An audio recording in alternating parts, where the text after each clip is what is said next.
Dear student, आज हम पढ़ेंगे फार्मास्यूटिक्स में फार्मास्यूटिकल मैन्युफैक्चरिंग प्लांट के अंतर्गत layout of sterile product area. मतलब स्टाइल प्रोडक्ट एरिया में कौन कौन से सेक्शन होते हैं, कौन कौन से एरिया होते हैं, इसके बारे में पढ़ेंगे। आइए शुरू करते हैं। सबसे पहले इसका इंट्रोडक्शन में हम देख लेते हैं कि क्या क्या चीज़ें हम स्टाइल प्रोडक्ट एरिया में पढ़ना है हमें। सबसे पहले जो स्टाइल एरिया प्रोडक्ट है वो निम्नलिखित कैटेगरी में बांटा जाता है। कौन कौन सी कैटेगरीज हैं? Stock room, clean area, preparation of compounding area, aseptic area, sterilisation area, quarantine area, labelling and packing area and storage and transport. ये सारे सेक्शंस होते हैं जो कि किसी भी स्टाइल प्रोडक्ट एरिया में सेक्शन में होने चाहिए या होते हैं। ठीक है, इसके बारे में अब हम अलग अलग पढ़ते हैं। तो आइए शुरू करते हैं। यहाँ पे हम देख रहे हैं लेआउट। एक स्टाइल प्रोडक्ट एरिया में एक किस तरह का लेआउट होता है। सबसे पहले इसमें स्टॉक रूम होता है। स्टॉक रूम में सारे जो रॉ मटेरियल्स हैं सबको इकट्ठा किया जाता है और उसमें यहाँ से स्टॉक रूम से इस सामान को बेचा जाता है। जैसे कि कंपाउंडिंग एरिया में जो सामान सफाई के लिए वो क्लीन अप एरिया में भेजे जाते हैं और उसके बाद क्लीन अप एरिया के बाद स्टरलाइजेशन के पास जाते हैं, स्टरलाइजेशन किए जाते हैं, फिर उनको एसेप्टिक एरिया में भेजा जाता है। ठीक है, वहीं दूसरी ओर स्टॉक रूम में जो भी प्रोडक्ट होते हैं जिनको कंपाउंडिंग करना रहता है, मतलब उनको मिलाना रहता है, जो 2 या 2 से अधिक प्रोडक्ट होते हैं उनको मिला के एक प्रोडक्ट बनाना है, तो रॉ मटेरियल जितने भी होते हैं 2 या 2 से अधिक, कई जो कंपाउंडिंग जिनके लिए ज़रूरी होती है वो कंपाउंडिंग एरिया में उनको रख दिया जाता है। कंपाउंडिंग एरिया से फिर वो एसेप्टिक एरिया में पहुँचते हैं। एसेप्टिक एरिया में जहाँ भी उनका सही से फॉर्मुलेशन होता है और फिर उनको पैकिंग की जाती है। ठीक है, मतलब उनको एक सुरक्षित कंटेनर में रख दिया जाता है। फिर उसके बाद उस कंटेनर में के द्वारा उनको फिर स्टरलाइजेशन एरिया में वापस भेजते हैं। स्टरलाइजेशन एरिया में भेजने के पश्चात स्टरलाइजेशन जब प्रोसेस हो जाता है तो उसके बाद उनको दोबारा एसेप्टिक एरिया में पहुंचा दिया जाता है। एसेप्टिक एरिया में स्टरलाइज होने वाले पदार्थों को जो कंटेनर में रहते हैं उनसे वहाँ पर उनको क्वारंटाइन एरिया में पहुँचा दिया जाता है। क्वारंटाइन एरिया में आने के पश्चात वो क्वारंटाइन एरिया क्या होता है, जो अलग एक कमरा होता है, एक एरिया होता है, सेक्शन होता है जो और चीज़ों से अलग होता है सेक्शन से। ठीक है, जहाँ से सीधे जो प्रोडक्ट है वो पैकिंग और लेबलिंग के लिए ही पहुँचता है। ठीक है, पैकिंग और लेबलिंग होने के पश्चात उस सेक्शन से सीधे स्टोरेज एंड ट्रांसपोर्ट वाले सेक्शन में इस सामानों को पहुँचा दिया जाता है। वहाँ से जहाँ भी स्टोरेज अगर उनको करना है तो रिक्वायरमेंट जो भी टेम्परेचर आवश्यक होता है वहाँ उन्हें स्टोरेज कर दिया जाता है और जिन सामानों को जिस भी ट्रांसपोर्ट से भेजना है वो तय कर लिया जाता है और फिर सामान को भेज दिया जाता है। तो ये एक तरह का हो गया लेआउट स्टाइल प्रोडक्ट एरिया का। किसी भी मैन्युफैक्चरिंग प्लांट में इस तरह का लेआउट होता है जो कि स्टैंडर्ड है। ठीक है, आगे देखते हैं। अब हम यहाँ पे इंडिविजुअली पढ़ते हैं। सबसे पहले स्टॉक रूम। स्टॉक रूम क्या होता है? In this area raw material are collected from different source for preparation and compounding of sterile product.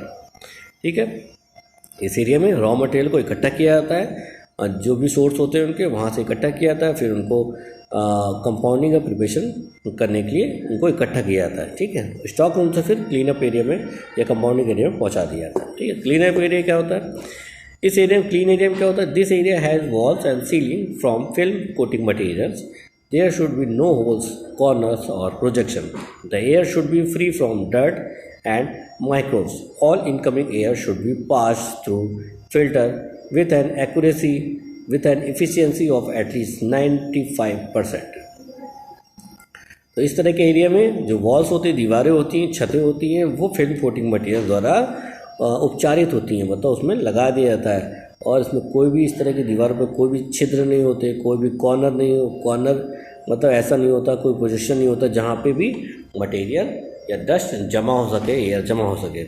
और ये जो एरिया होता है इसमें जो एयर होती है वो जो अंदर प्रवेश करती है वो किसी भी तरह से धूल से रहित होती है, मतलब धूल के बिना होती है और न कोई इसमें माइक्रोब वगैरह भी नहीं होता है। और इस तरह जो भी एयर प्रवेश करती है किसी फिल्टर के द्वारा, जैसे कि हेपा फिल्टर्स है और ये हेपा फिल्टर्स जो होते हैं जिस तरह के, उनके द्वारा ये प्रवेश करती है। ठीक है, और इस तरह जो एफिशिएंसी होती है वो 95% एयर की होती है।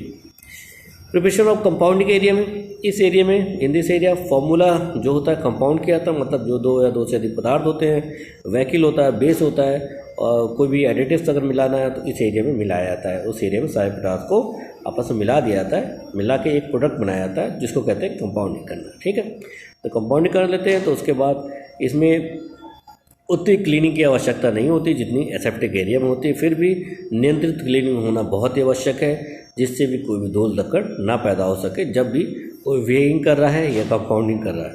ठीक है, कैबिनेट और काउंटर जो होते हैं वो स्टील के बने होते हैं, और छत जो होती हैं और दीवारें होती हैं वो ऐसे मटेरियल्स की बनी होती हैं जो कि वाटर को अवशोषित नहीं करते, वाटर को एब्जॉर्ब नहीं करते, ठीक, खींचते नहीं है, वाटर जमा नहीं होने पाता, वहाँ पे सीलन नहीं आ पाती है।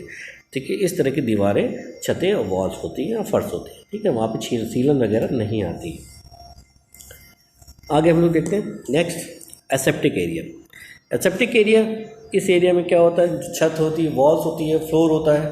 ठीक है, वो सील होता है, ऐसा सील होता है प्रॉपरली कि वो आसानी से वॉश किया जा सकते हैं, और जो भी डिसइंफेक्टेंट है वो आसानी से उसमें लगाया जा सके, वहाँ पे उपचारित किया जा सके जब भी कभी आवश्यकता होती है। ऑल द काउंटर्स जो होते हैं वो स्टेनलेस स्टील के बने होते हैं, और इस तरह का संरचना बना होता है, इस तरह संरचना वाले होते हैं कि उसमें धूल बिल्कुल भी इकट्ठा नहीं हो पाती, या धूल जमावट नहीं हो पाती है। As much as possible, storage tanks, mixing tanks containing the compounds products should remain outside the aseptic area, and the product is fed into the aseptic area through pipeline.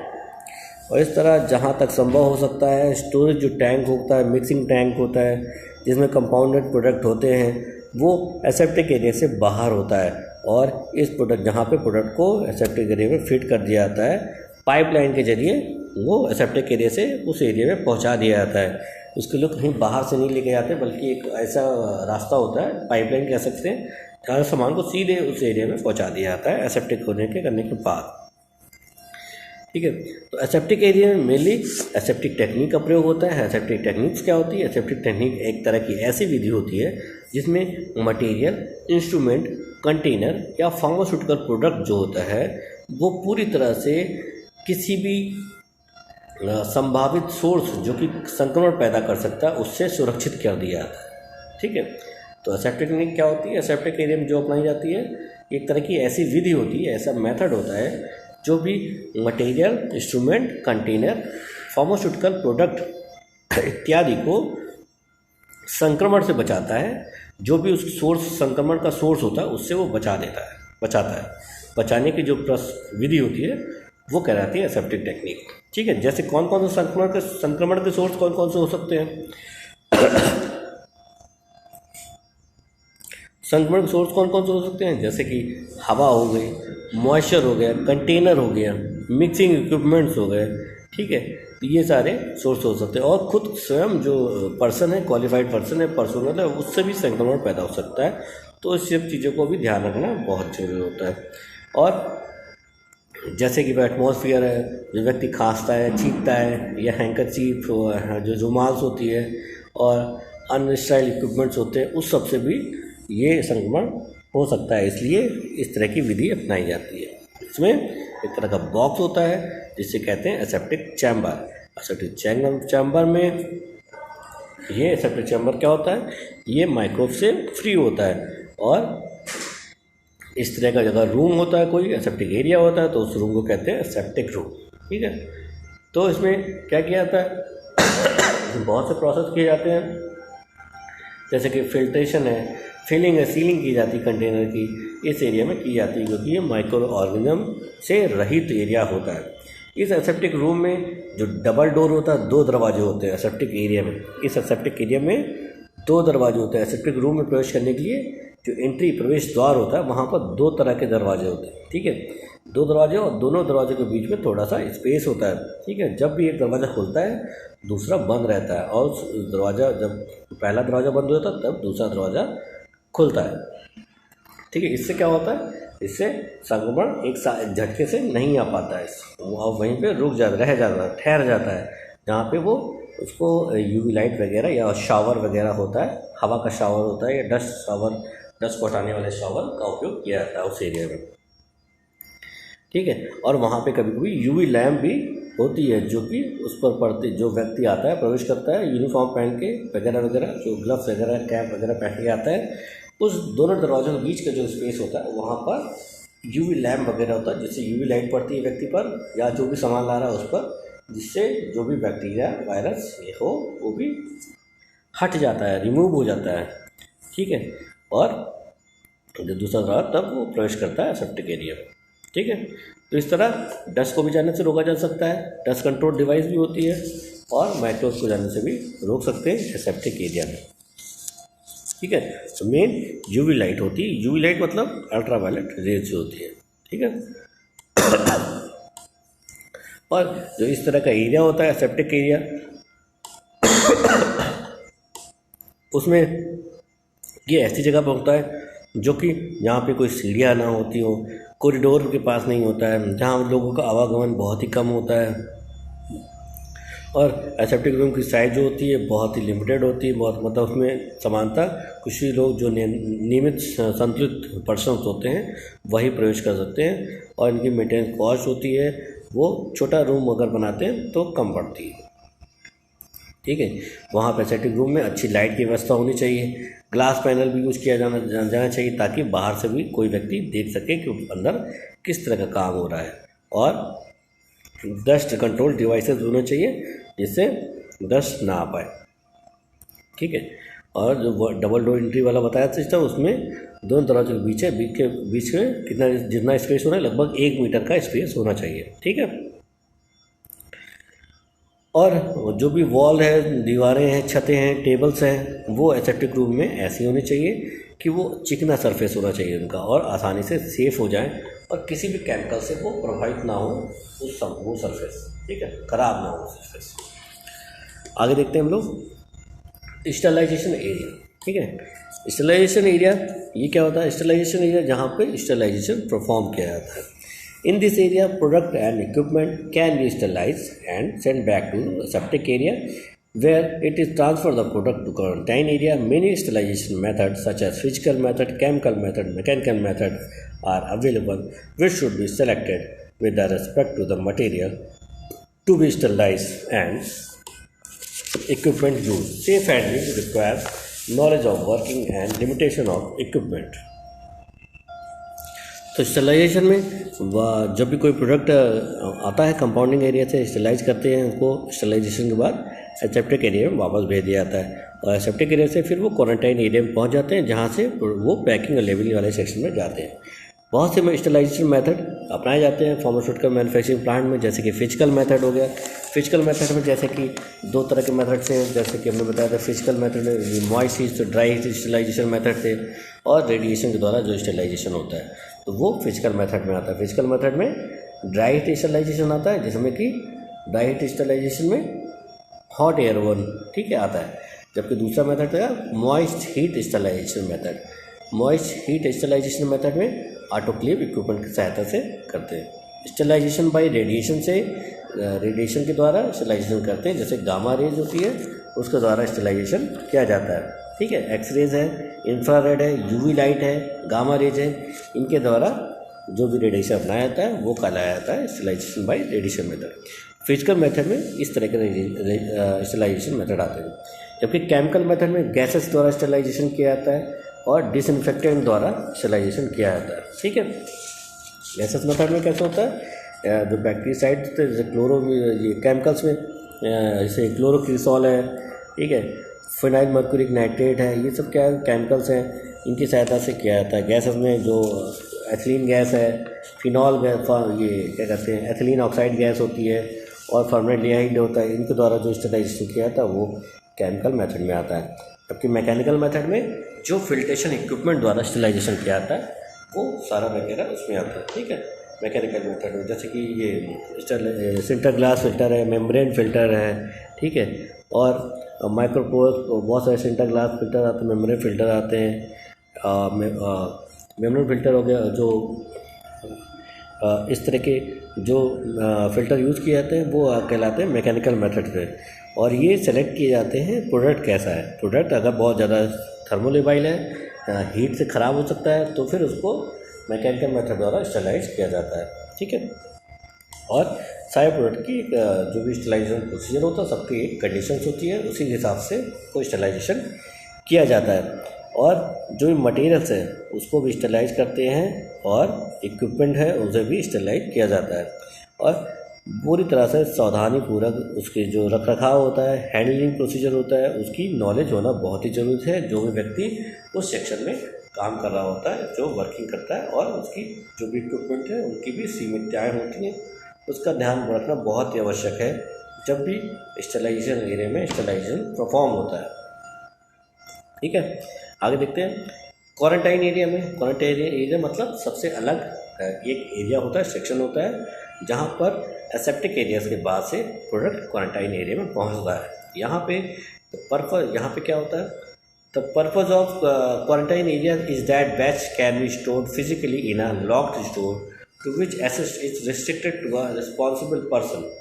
इस तरह हम देखते हैं तो क्वारंटाइन एरिया में purpose होता है, जो भी उद्देश्य होता है उस बैच का, वो भौतिक रूप से, और जो बैच होता है भौतिक रूप से पहुंचाए जाते हैं, और वो एक लॉक होते हैं किसी स्टोर में, उनको लॉक कर दिया जाता है। लॉक करने के पश्चात क्या होता है, जहाँ पर उसका एक्सेस होता है वो रिस्ट्रिक्टेड होता है, मतलब रिस्ट्रिक्टेड मतलब प्रतिबंधित होता है, और वहाँ पर किसी एक व्यक्ति को ही इसका जिम्मेदारी दी जाती है, जिसकी अनुमति के बिहाफ पे ही वो प्रोडक्ट वहाँ से निकलकर पैकिंग एरिया, लेबलिंग एरिया में आता है। ठीक है, तो क्वारंटाइन एरिया में स्टोरेज होता है और वहाँ पे प्रोडक्ट रखा जाता है, और उसको वो एरिया पूरी तरह से प्रतिबंधित होता है, और किसी एक ही रिस्पॉन्सिबल व्यक्ति के हाथ में उसका एरिया का नियंत्रण होता है, जहाँ पे उसकी अनुमति के अनुसार ही कोई प्रोडक्ट लेबलिंग और पैकिंग एरिया में पहुँचता है। नेक्स्ट है लेबलिंग और पैकिंग एरिया में हम देखते हैं क्या होता है। In this batch numbering and over printing of label should take place. Only one type of product label should be processed at one time. ठीक है, इस तरह इस बैच में हम देखते हैं जो नंबर होता है, जो नंबरिंग होती है बैच की, वो बहुत ध्यान रखना है। इस तरह जो प्रोडक्ट आता है क्वारंटाइन एरिया से, उनकी लेबलिंग की जाती है अच्छे से, और प्रिंटिंग की जाती है। ओवर प्रिंटिंग में ध्यान रखना बहुत आवश्यक होता है, क्योंकि कभी कभी प्रिंटिंग 2 बार ना हो जाए, तो इस चीज़ का बहुत ध्यान रखना आवश्यक होता है। और एक ही प्रोडक्ट की जो प्रिंटिंग होती है पहले वो पूरी हो जाती है, तभी दूसरा प्रोडक्ट की प्रिंटिंग शुरू की जाती है। ठीक है, इसमें लिखा है देखिए, only one type of product label should be process at only one time. ठीक है, एक समय पर एक ही प्रोडक्ट की प्रिंटिंग वो स्टार्ट होती है, वरना गलती होने की संभावना होती है, किसी दूसरे प्रोडक्ट में दूसरे प्रोडक्ट की प्रिंटिंग लेबलिंग छप सकती है। इस वजह से जब भी लेबलिंग और पैकिंग की जाती है, किसी एक प्रोडक्ट की पहले कंप्लीट कर ली जाती है, उसमें पैकिंग चढ़ा दी जाती है कंटेनर पर, और उसको स्टोरेज वाले सेक्शन में भेज दिया था, तब दूसरे प्रोडक्ट की लेबलिंग या पैकिंग शुरू की जाती है। नेक्स्ट सेक्शन आता है स्टोरेज एंड ट्रांसपोर्ट का सेक्शन।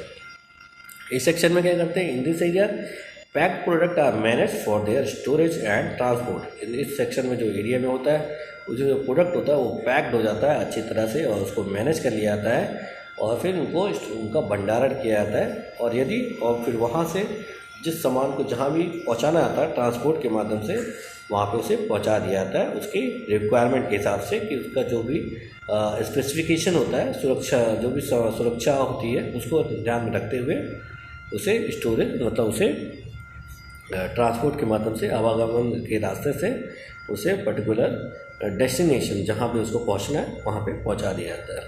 इस तरह ये स्टाइल एरिया, इस तरह जो प्रोडक्ट होता है वो मैन्युफैक्चर होता है या स्टाइल बनता है। ठीक है, तो ये हो गया लेआउट और स्टाइल प्रोडक्ट के बारे में।